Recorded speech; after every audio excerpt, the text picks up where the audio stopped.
Hello students, कैसे हैं आप सब। आशा करती हूँ आप अच्छे होंगे और अच्छे से अपनी पढ़ाई कर रहे होंगे।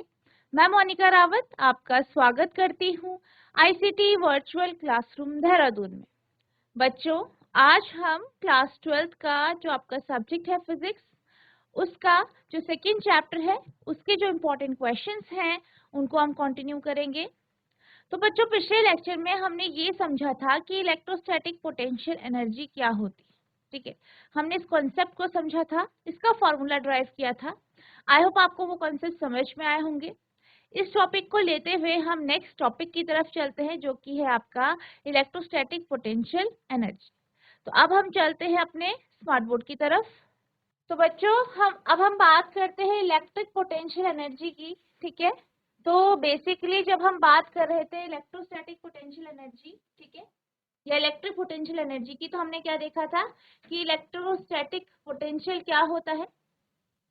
हमने ये जाना था कि जो आपका इलेक्ट्रोस्टैटिक पोटेंशियल होता है वो बेसिकली क्या होता है कि कितना कार्य किया गया है किसी भी एक चार्ज को, कोई पॉजिटिव टेस्ट चार्ज है, ठीक है, उसको इन्फिनिटी से एक जो है पॉइंट है वहां पे लाने में, ठीक है, जो काम किया गया है उसको हम इलेक्ट्रोस्टैटिक पोटेंशियल कहते हैं। बेसिकली हम जब इसे दूसरे पॉइंट पे लेके आते हैं, वहां पे क्या होता है, ऑलरेडी आपका एक चार्ज होता है, एक आवेश होता है, जिसके विद्युत क्षेत्र के प्रभाव में ये जो आपका चार्ज आता है। तो एक इन्फिनिटी या इनफाइनाइट पॉइंट से एक बिंदु पे जहाँ पे इलेक्ट्रिक फील्ड है, किसी चार्ज के कारण विद्युत क्षेत्र है, वहां तक जो है चार्ज को लाने में जो कार्य किया जाता है उसे हम इलेक्ट्रोस्टैटिक पोटेंशियल कहते हैं। अब इसी टॉपिक को आगे कंटिन्यू करते हुए हम बात करते हैं इलेक्ट्रोस्टैटिक पोटेंशियल एनर्जी। ठीक है, तो सबसे पहले हम ये समझते हैं इलेक्ट्रोस्टैटिक पोटेंशियल एनर्जी यानी विद्युत स्थितिज ऊर्जा। आप इसे क्या कहते हैं, विद्युत स्थितिज ऊर्जा कहते हैं।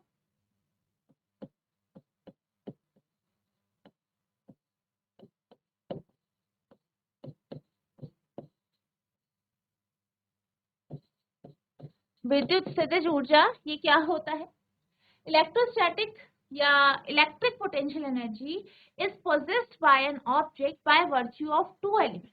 अब जब भी हम बात करते हैं पोटेंशियल एनर्जी की, जैसे कि आपने जो है अपनी प्रीवियस क्लासेस में पढ़ा है कि पोटेंशियल एनर्जी यानी स्थितिज ऊर्जा क्या होती है, तो आप दो चीजों से इस कॉन्सेप्ट को समझते हैं। आपने क्लास 9 में पढ़ा है कि जब भी हम बात करते हैं पोटेंशियल एनर्जी की, स्थितिज ऊर्जा यानी हम किसकी बात कर रहे हैं। पहली बात, जो आपका ऑब्जेक्ट है, वस्तु है, उसकी स्थिति के अनुसार, जो स्थिति के कारण या पोजीशन के कारण किसी वस्तु में जो एनर्जी होती है, जो आपका ऊर्जा होती है, उसे हम पोटेंशियल एनर्जी यानी स्थितिज ऊर्जा कहते हैं। इसी तरीके से अगर कोई ऑब्जेक्ट है, कोई जो है आपके पास वस्तु है, उसका जो शेप है, ठीक है, उसका जो शेप है, उसका आकार कैसा है, ठीक है, इसके कारण जो उस पे एनर्जी होती है, ठीक है, उसके विन्यास के कारण, उसके जो आपका उसका विन्यास है, उसकी शेप है, उसके कारण जो उस वस्तु में एनर्जी होती है, ऊर्जा होती है, उसे हम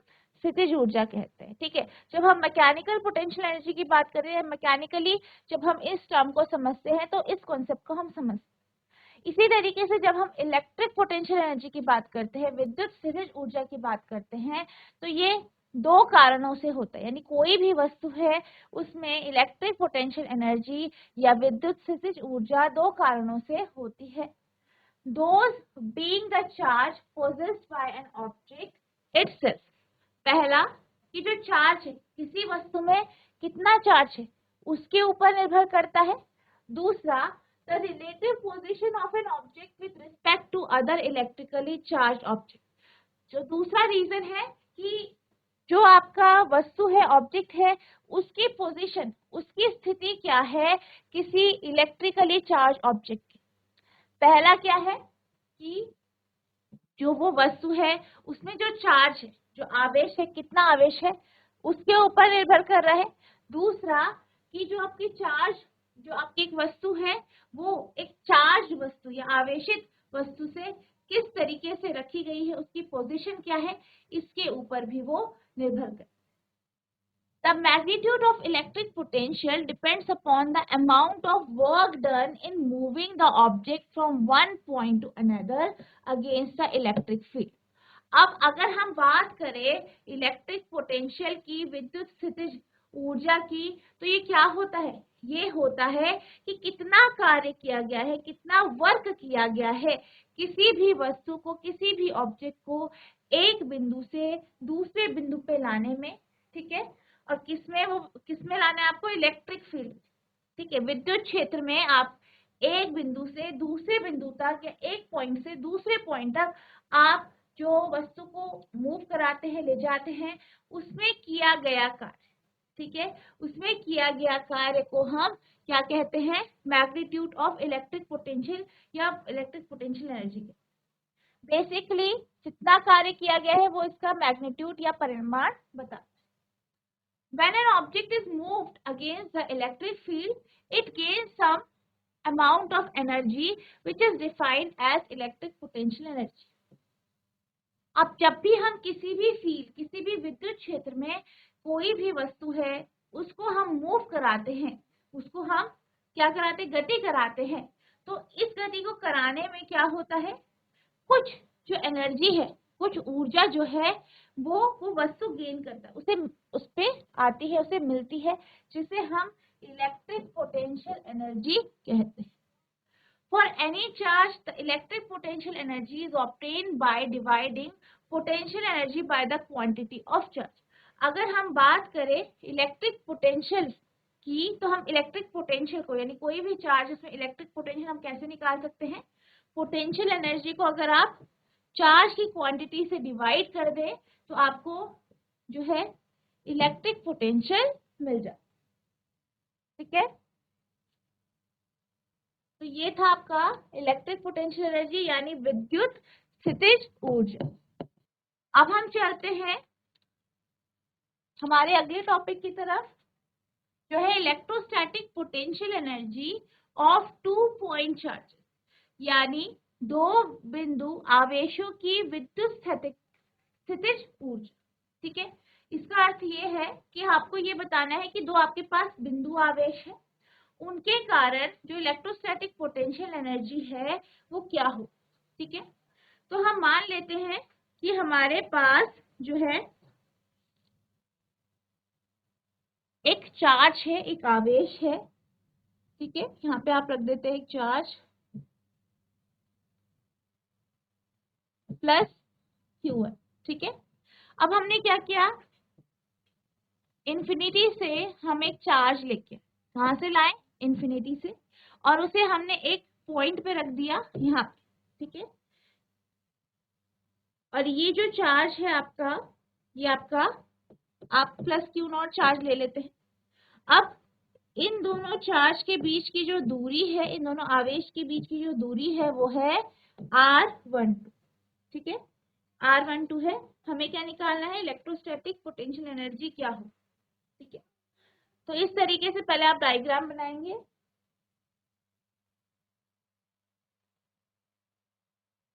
अब आप लिखेंगे suppose a point charge Q1 is held at a point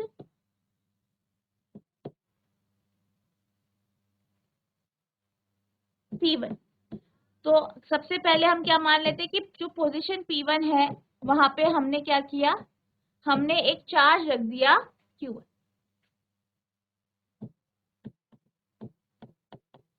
मान लीजिए कि एक आवेश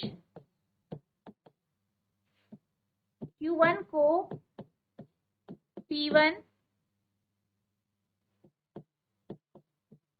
बिंदु पर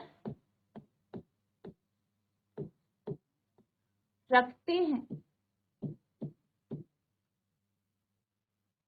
नेक्स्ट आप लिखेंगे अनदर चार्ज, जो हमने यहाँ पे अभी मैंने आपको समझाया उसी को हम थ्योरी के फॉर्म में लिख रहे हैं। आप लिखेंगे अनदर पॉइंट चार्ज या अनदर चार्ज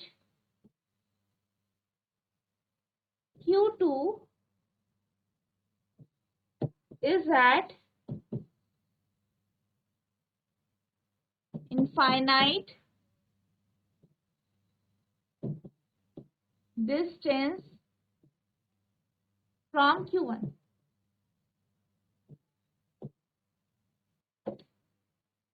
दूसरा बिंदु आवेश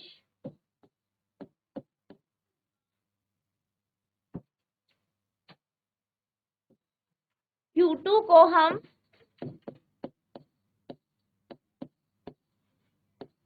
अनंत दूरी से बिंदु P2 पर लाते हैं और आपका जो P1 और P2 है इसके बीच की जो दूरी है वो R12, ठीक है, R12। अब हम बात करते हैं इलेक्ट्रोस्टैटिक पोटेंशियल की। तो आप लिखेंगे electrostatic potential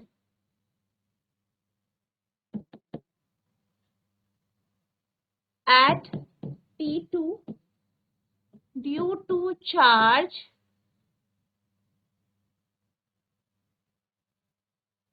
Q1 at P।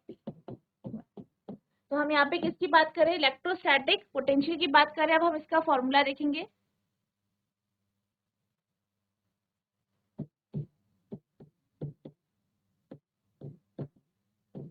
विद्युत स्थैतिक की स्थितिज ऊर्जा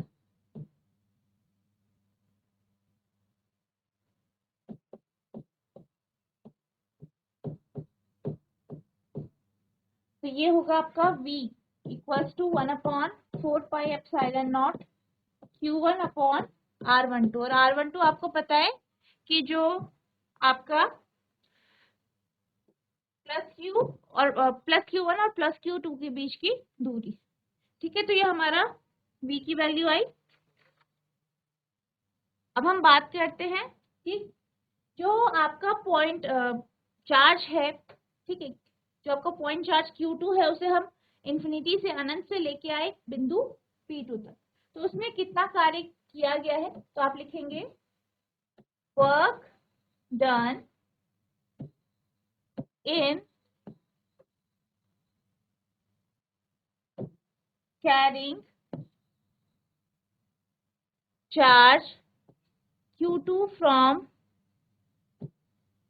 infinity to P2। तो ये हो जाएगा आपका W इक्वल्स टू स्थितिज ऊर्जा और आवेश का जो है मल्टीप्लीकेशन, यानी V इंटू Q2। आप लिखेंगे V की वैल्यू Q1/4πε0 R12 Q2, यानी W आ गया आपका Q1 Q2/4πε0 R12 और ये क्या है आपका इलेक्ट्रोस्टैटिक पोटेंशियल एनर्जी यानी U है। तो ये आपकी इसकी वैल्यू आ गई।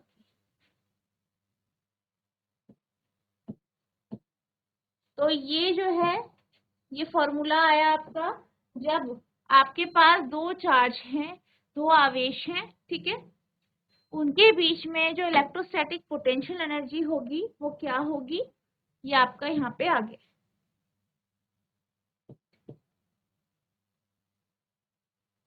अब हम चलते हैं नेक्स्ट, जो इसका टॉपिक है इसी का पार्ट है। यहाँ पे हम बात कर रहे हैं कि जब हमारे पास n नंबर ऑफ चार्जेस है, यानी n आवेश है, n बिंदु आवेश है, तो इसके कारण, इस सिस्टम के कारण जो आपका इलेक्ट्रोस्टैटिक पोटेंशियल एनर्जी है वो क्या होगी, यानी विद्युत स्थैतिक ऊर्जा क्या होगी।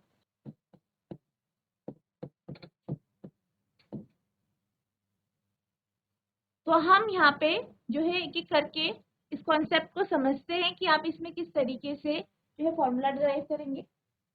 तो सबसे पहले हम ये मान लेते हैं कि जो आपका ये स्पेस है, यहाँ पे किसी भी तरीके का चार्ज नहीं है, किसी भी तरीके का आवेश नहीं है, और आप क्या करते हैं, इन्फिनिटी से यानी अनंत से एक बिंदु आवेश लेके आते हैं, ठीक है। जिसका चार्ज कितना है Q1। अब क्योंकि जो ये स्पेस है यहाँ पे किसी भी तरीके का चार्ज नहीं है, तो अगर आप इस आवेश को इंफिनिटी से Q1 पे लेके आ रहे हैं, तो यानी कि ये जो Q1 जो चार्ज है इसको आप P पोजीशन में लेके आ रहे हैं, तो इस पोजीशन में, इस पॉइंट पे यहाँ पे किसी भी तरीके की इलेक्ट्रिक फील्ड यानी विद्युत क्षेत्र नहीं है, तो यहाँ पे जो वर्क डन होगा वो आपका 0 हो जाएगा। क्या हो जाएगा? पहले केस में क्या होगा, आप लिखेंगे in bringing Q1 to position P1। ठीक है, आप Q1 को P1 पोजीशन में लाते हैं फ्रॉम इंफिनिटी, अनंत से, तो वर्क डन क्या हो जाएगा इस केस में? 0 हो जाए। ठीक है, क्योंकि इस बिंदु पे किसी भी तरीके की इलेक्ट्रिक फील्ड नहीं। अब हम क्या करते हैं, हम दूसरा चार्ज लेके आते हैं, दूसरा आवेश लेके आते हैं। ठीक है, वो भी आपका इंफिनिटी से ही आएगा और एक बिंदु पे आ जाएगा जो कि आपका P2 पॉइंट है। ठीक है, और यहाँ पे ये चार्ज आया, ये आपका Q2 चार्ज। अब ये जो P1 चार्ज है और Q1 चार्ज है, इसके बीच की जो दूरी है वो आपकी R12। ठीक है, अब हुआ क्या, क्योंकि ऑलरेडी पहले से ही Q1 चार्ज यहाँ पे था, तो ऑब्वियस सी बात है अगर हम Q2 चार्ज को इंफिनिटी से P2 बिंदु पे लाते हैं, तो यहाँ पे जो है इस बिंदु पे ये जो चार्ज है, ये जो आवेश है, वो इलेक्ट्रिक फील्ड यानी विद्युत क्षेत्र को जो है महसूस करेगा। ठीक है, तो यहाँ पे क्या होगा, यहाँ पे जो वर्क डन होगा, ठीक है, आप लिखेंगे in bringing Q2 from infinity to P2, तो वर्क डन क्या होगा, W2 लिख देंगे आप। ठीक है, तो ये हो जाएगा आपका Q1 V। V की वैल्यू यहाँ पे लगाएंगे तो V का मान यहाँ पे क्या होगा, जैसे कि हमने पिछले लेक्चर में देखा V की वैल्यू क्या होती है, Q1/4πε0 R12। ठीक है, तो यहाँ पे V का मान आएगा Q1/4πε0, दोनों के बीच की दूरी क्या है, R12 इंटू Q। ठीक है, यानी W2 जो आपका आया है, W2 जो आया है वो आपका आया है equals to Q1 Q2/4πε0 R12। ठीक है, ये आपका इस तरीके से आया। अब हम बात करते हैं तीसरे चार्ज। अब हम तीसरा चार्ज लेके आए, ये भी आपका इंफिनिटी से आया, मान लीजिए इंफिनिटी से आया और इस पॉइंट पर। ठीक है, ये पॉइंट है आपका P3, चार्ज जो है आपका Q3 है। ठीक है, और इस P3 की जो दूरी है, ठीक है, वो आपकी P1 से जो है वो है R13, और P2 से जो दूरी है इसकी वो है आपकी R23। ठीक है, ये इसकी दूरी। अब हम बात करते हैं कि जब हम P3 चार्ज को, जिसमें आपका Q3 चार्ज है, उसे अगर हम इंफिनिटी से यानी अनंत से बिंदु P3 तक लेके आते हैं, तो वर्क डन क्या होगा, तो आप नेक्स्ट लिखेंगे इन ब्रिंगिंग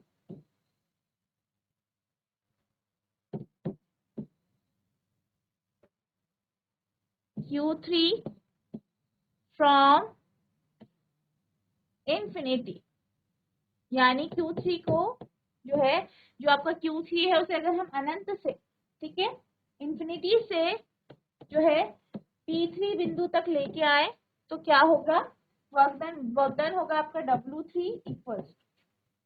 ठीक है, अब यहाँ पे जो वर्क होगा, जो कार्य होगा, ठीक है, इस पे किया जाएगा। तो आप ये जानते हैं जब हम P3 को इंफिनिटी से जो है P3 पॉइंट पे लेके आ रहे हैं, Q3 को जो है इंफिनिटी से P3 पॉइंट पे लेके आ रहे हैं, तो यहाँ पे ये जो है आपका Q1 और Q2 दोनों के प्रभाव में आएगा, दोनों के जो कारण जो इलेक्ट्रिक फील्ड यहाँ पे उत्पन्न होगी, विद्युत क्षेत्र जो उत्पन्न होगा, उसका प्रभाव इस पे पड़ेगा।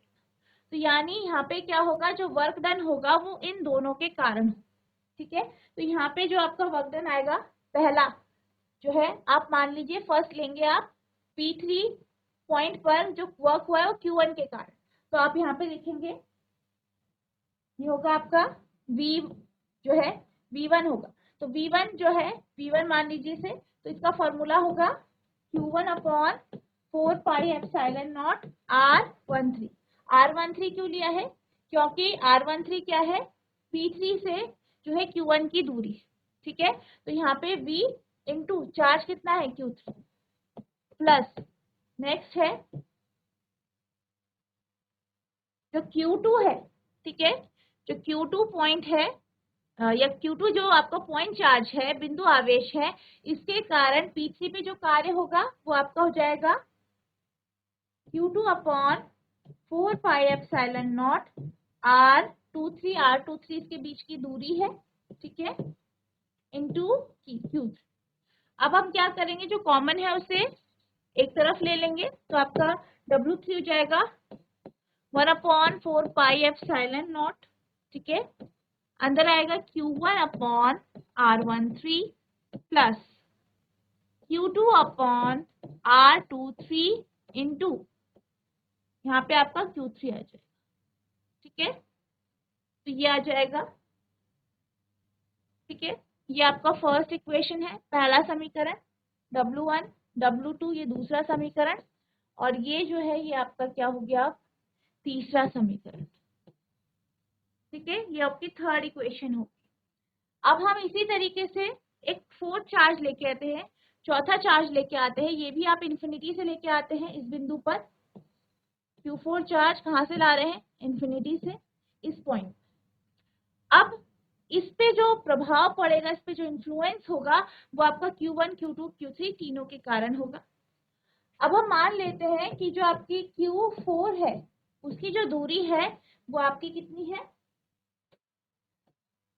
Q4 की दूरी Q1 से R14 है। इसी तरीके से जो आपका Q4 है इसकी दूरी, ठीक है, आपकी Q2 से R24 है। इसी तरीके से जो है Q4 की दूरी Q3 से जो है वो आपकी R34, ठीक है। अब हम क्या करेंगे, वर्क डन निकालेंगे, W4 निकालेंगे, तो आप लिखेंगे in bringing Q4 from infinity to P4, यानी Q4 को अनंत से P4 बिंदु तक लाने में कार्य किया गया है वो कितना है, W4 है। तो पहला आप जो कार्य किया गया है वो Q1 के कारण वो लिखेंगे, फिर Q2 के कारण, फिर Q3 के कारण, ठीक है।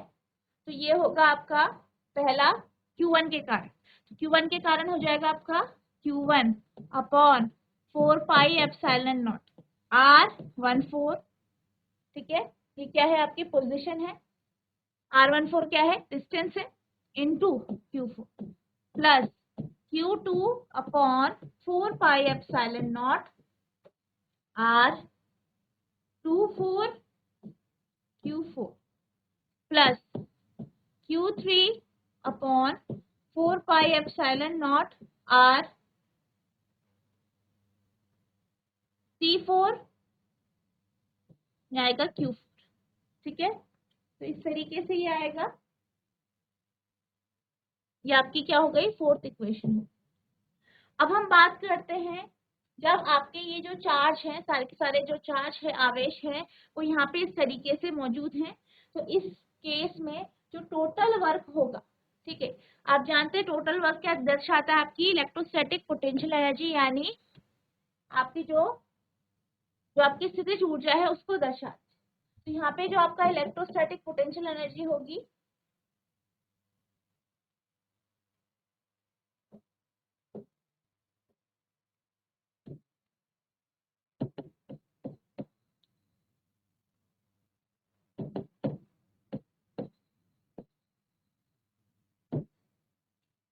यानी विद्युत विद्युत स्थैतिक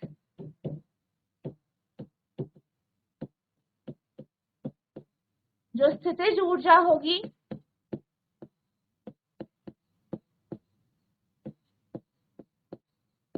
वो किसके किसके बराबर होगी, वर्क डन, यानी जो कार्य किया गया है, ठीक है, W के बराबर होगी, यानी बराबर होगी W1 plus W2 plus W3 plus W4। तो आप इसकी वैल्यू लिख देंगे। W1 0 आया था, W2 आपका आया 1/4 pi epsilon not Q1 Q2 upon R12। इसी तरीके से W3 आया आपका 1/4 pi epsilon not Q1 Q3 upon R13 plus फिर आपका Q2 Q3 upon R23 plus, अब हम W3 लेंगे तो जो आपका W3 आ गया, ठीक है। अब W4 लेंगे तो W4 आपका आया है 1/4 pi epsilon not Q1 Q4 upon R14 plus Q2 Q4 upon R24 plus Q3 Q4 upon R34, ठीक है, ये आया है। अब आप इसे जो है यहाँ पे लिखेंगे आप U equals to 1/4 pi epsilon naught को आप बाहर ले लेंगे तो अंदर बचेगा आपका Q1 Q2 upon R12 plus Q1 Q3 upon R13 plus Q2 Q3 upon R23 plus Q1 Q4 upon R14 plus Q2 Q4 upon R24 plus Q3 Q4 upon R34। तो ये आपका इस तरीके से आएगा। अब इसमें एक पैटर्न बन रहा है, इस पैटर्न को आप इस तरीके से लिखेंगे 1/4 पाई एप्सिलॉन नॉट और सिग्मा ऑल पेयर्स, ठीक है, QJ QK अपॉन RJK। तो ये आपका क्या आ गया है, U की जो वैल्यू है वो आ गई। इस तरीके से जो आपका सिस्टम ऑफ चार्जेस है उसमें U की वैल्यू है। तो बच्चों आज हमने देखा कि जो आपका सिस्टम ऑफ चार्ज है, यानी जब बहुत सारे चार्जेस एक साथ होते हैं तो इलेक्ट्रोस्टैटिक जो पोटेंशियल है वो क्या होता है, उसका फॉर्मूला क्या होता है, ये हमने जाना। आई होप आपको ये टॉपिक आज समझ में आया होगा। आपको इस टॉपिक को लिख लिख के प्रैक्टिस करनी है, पिछला जो टॉपिक है उसे प्रैक्टिस करनी है, इससे रिलेटेड जो आपके एनसीईआरटी के एग्जाम्पल्स है उन्हें आपको करना है। और अगर आपको किसी भी तरीके की कोई भी क्वेरी होती है तो आप नेक्स्ट लेक्चर में पूछ सकते हैं। तो बच्चों नेक्स्ट लेक्चर में हम इसके आगे के जो इम्पोर्टेंट टॉपिक्स हैं उन्हें डिस्कस करेंगे। तो बच्चों आज के लिए बस इतना ही, मिलते हैं अब नेक्स्ट सेशन में, तब तक के लिए thank you and have a nice day.